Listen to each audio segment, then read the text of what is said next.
Good afternoon. Today we're going to replace the battery on a key fob for a 2016 370Z. What you're going to need is the key fob, of course.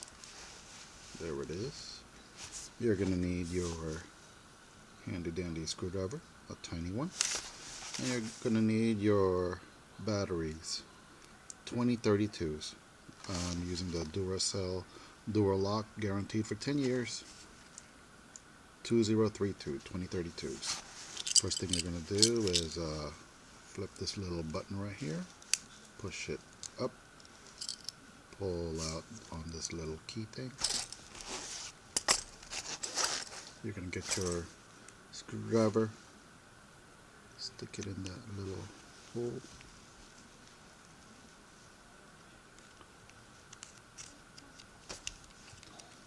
And there you go. That's pretty much all there is to it. From this point on, you're just going to get the battery out. Oopsie. There you go. 2032. Set those aside. Pull out your battery.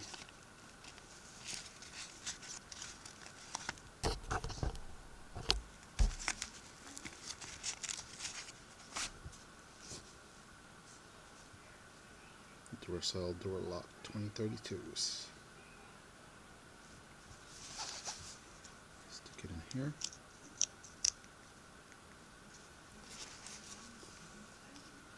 Close this back up. Sure it's all nice and even. And close. And close. And close some more. There we go. There we go. Stick your key thing back. And there you go. Key fob for 2016 370Z. Thank you.